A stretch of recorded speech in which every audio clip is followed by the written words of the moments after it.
நினைக்காத. ஃப்ரெண்ட்ஸ், நம்ம இப்போ எல்லாத்துலேயும் பர்ஃபி செஞ்சுருக்கோம். குலோப் ஜாமில் ஒரு பர்ஃபி செய்யலாம். அதுக்கு ஒரு பேக்கெட் பர்ஃபி எடுத்துருக்க, கடாய் வச்சுருக்கேன், இதை போட்டுக்கலாம். ஃப்ரெண்ட்ஸ், இப்போ இந்த குலோப் ஜாம் பேக்கெட் இதுவை போட்டுக்கலாம். உள்ள ஒரு ஸ்பூன் நெய் ஊற்றிக்கலாம். ஒரு ஸ்பூன் நெய் ஊற்றி இந்த மாவை வறுத்துக்கலாம். பொன்னிறமாக வறுத்துக்கலாம், கலர் மாறுற வரையும்.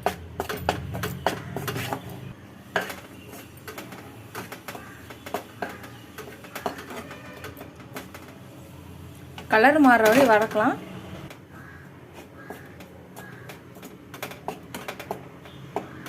ஃப்ரெண்ட்ஸ், இந்த மாவு வறுத்தாச்சு. இப்போ நம்ம இதை எடுத்து ஒரு பவுலில் மாற்றிக்கலாம். கிண்ணத்தில் மாற்றியாச்சு. இப்போ அதே கடாயிலே ஒரு கப் சர்க்கரை போட்டுக்கலாம். அதே கப்லேயே முக்கால் கப்பு தண்ணி ஊற்றிக்கலாம்.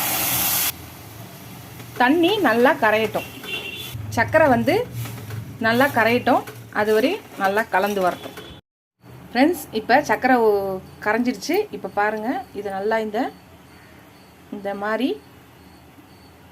வந்தால் போதும். இப்போ இந்த குலோப் ஜாம் வறுத்து வச்சோல மாவை அதை எடுத்து போட்டுக்கலாம். குலோப் ஜாம் மிக்ஸை இதில் போட்டுக்கலாம். ஃப்ரெண்ட்ஸ், இப்போ இதை நல்லா கலந்துக்கலாம். இப்போ ஒரு ஸ்பூன் நெய் ஊற்றிக்கலாம். நிறைய நெய் வேணுன்றவங்க அப்பப்போ நிறைய ஊற்றிக்கலாம். நெய் நிறைய இருந்துச்சுன்னா ஒரு பிரச்சனையும் இல்லை. நம்மளுக்கு எவ்வளோ நெய் வேணுமோ அந்த அளவுக்கு ஊற்றி கிண்டிக்கலாம். இந்த சமயத்தில் கொஞ்சோண்டு நான் ஃபுட் கலர் போடுறேன்.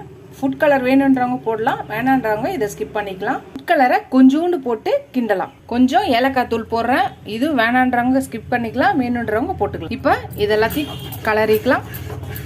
இன்னொரு ஸ்பூன் நெய் ஊற்றுறேன். இது நல்லா கலந்து திரண்டு ஒட்டாமல் வரணும், அது வரை கிண்டலாம். ஃப்ரெண்ட்ஸ், நல்லா சுருண்டு வந்துச்சு. கடாயில் நல்லா பாருங்கள், நல்லா ஒட்டாத சுருள வருது, பார்க்கலாம். ஃப்ரெண்ட்ஸ், அவ்வளோதான். நம்ம இந்த குலோப் ஜாம் மிக்ஸை எடுத்து ஒரு தட்டில் கொட்டிக்கலாம். ஃப்ரெண்ட்ஸ், இந்த மாதிரி ஒரு ட்ரேயில் நெய் தடவி வச்சுருக்கேன். இப்போ அதை எடுத்து இதில் ஊற்றிக்கலாம். இந்த மாதிரி ஒரு ட்ரேயில் ஊற்றிக்கலாம். ஃப்ரெண்ட்ஸ், இந்த மாதிரி ட்ரேயில் கொட்டிடலாம். ஸ்பூனோ கரண்டியோ கத்தியோ வச்சு சமப்படுத்தி வச்சுக்கலாம். ஃப்ரெண்ட்ஸ், இதுக்கு மேலே நம்ம அப்படியே நட்ஸ் எல்லாம் கொஞ்சம் தூவி விடுவோம். பாதாம், பிஸ்தா, முந்திரி எல்லாம் போட்டிருக்கேன், தூவி விட்டுக்கலாம்.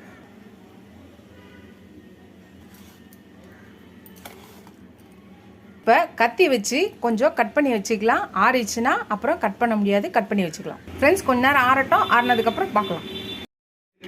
ஃப்ரெண்ட்ஸ், நம்மளோட குலோப் ஜாம் பர்ஃபி ரெடி ஆயிடுச்சு. நல்லா ஆறி ரெடி ஆயிடுச்சு. நீங்களும் ட்ரை பண்ணி பாருங்கள். ட்ரை பண்ணி பார்த்துட்டு எப்படி இருக்குன்னு சொல்லுங்கள். எல்லாத்தையுமே கட் பண்ணி நம்ம பாக்ஸில் போட்டு வச்சா 1 வீக் வரையும் நல்லாயிருக்கும். இது வரையும் யாரும் ட்ரை பண்ணியிருக்க மாட்டோம்னு நினைக்கிறேன்.